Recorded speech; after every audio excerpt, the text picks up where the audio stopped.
جزاکم اللہ میرا رب. وعلیکم السلام. وعلیکم السلام ورحمۃ اللہ وبرکاتہ. رب متعال آپ کی حاضری قبول فرمائے. جو ہی آپ اندر داخل ہوتے ہیں، قدر آگے بڑھتے ہیں تو آپ کے سامنے جو تکونی احاطہ ہے، تکونی احاطہ، اس میں اہل بیت اطہار علیہم السلام کی قبور منورہ ہے.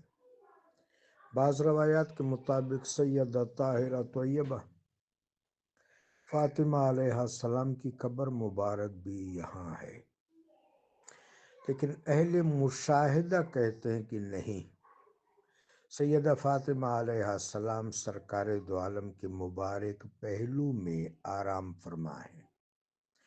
یہ روایت صوفیاء عظام، اہل کشف، اہل سر اور اہل مشاہدہ کے ہاں مشہور ہے کہ جب آپ دنیا سے تشریف لے گئیں تو ضروری امور سے فراغت کے بعد آپ کے وجود مسعود کو امیر المومنین علی علیہ السلام لے گئے قبر اطہر کے پاس. تو قبر اطہر سے نورانی ہاتھ باہر آئے. ان نورانی ہاتھوں پر آپ نے سیدہ فاطمہ علیہ السلام کے وجود مسعود کو رکھا. اس طرح آپ یعنی سیدہ فاطمہ بدعۃ الرسول سرکار دو عالم کے پہلو میں استراحت فرما ہے. لیکن عام وقائع نگاروں کے مطابق آپ کی قبر اطہر یہاں پر ہے، جنت البقیع میں. سیدنا امام حسن علیہ السلام اور بعض روایات کے مطابق امام حسین علیہ السلام کا سر انور، امام زین العابدین علیہ السلام، امام جعفر صادق علیہ السلام، ابو الفضل سیدنا عباس رضی اللہ تعالیٰ عنہ کی قبور مبارکہ یہاں پر. تھوڑے سے آگے جائیں گے، اپنے بائیں ہاتھ کی طرف مڑیں گے تو بنات رسول کی قبور مبارکہ ہیں. احاطہ ایک ہے، سیدہ زینب، سیدہ رقیہ، سیدہ ام کلثوم سلام اللہ علیہ کی قبور مبارکہ. کچھ آگے جائیں گے تو آپ کے دائیں ہاتھ پر امہات المومنین کو قبور مبارکہ، میرے آقا کی دودھ شریک بھائی حضرت عثمان بن مظعون رضی اللہ تعالیٰ عنہ اور انصاری صحابی سیدنا اسعد بن زرارہ کی قبور مبارکہ ہے، اور ساتھ امام مالک رحمہ اللہ کی قبر ہے. آپ اپنے بائیں ہاتھ پر دیکھیں گے میرے آقا کی پھوپھیاں حضرت عاتقہ، حضرت صفیہ، حضرت ام البنین عباس علمبردار کی والدہ کریمہ، ان کی قبور مبارکہ ہے. کچھ آگے جائیں گے تو آپ کو ایک بہت مختصر سی قبر نظر آئے گی. یہ فرزند رسول ابراہیم بن ماریہ قبطیہ علیہ السلام کی قبر مبارک.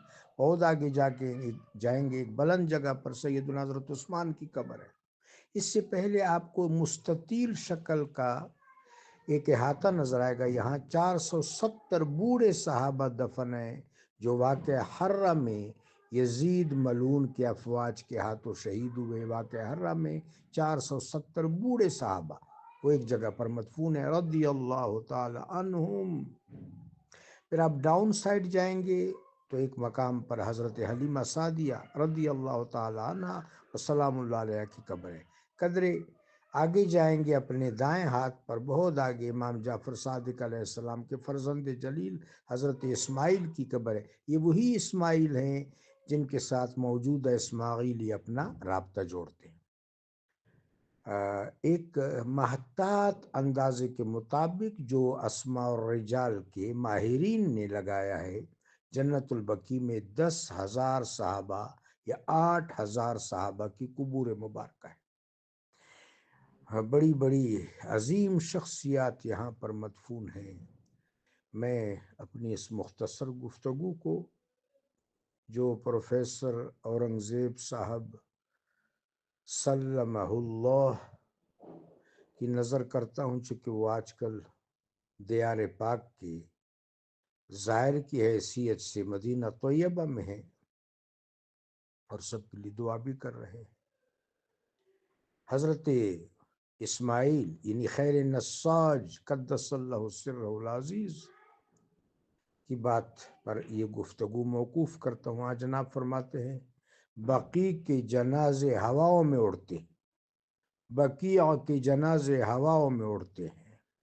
بعض لوگ بقیع میں دفن ہو جاتے ہیں، اس قابل نہیں ہوتے، یہاں سے ملائکہ کسی اور طرف لے جاتے ہیں، اور بعض لوگ کہیں اور دفن ہو جاتے ہیں، بقیع کی اہلیت رکھتے ہیں، ملائکہ وہاں سے یہاں لے آتے ہیں۔ السلام علیکم یا اہل البقیع،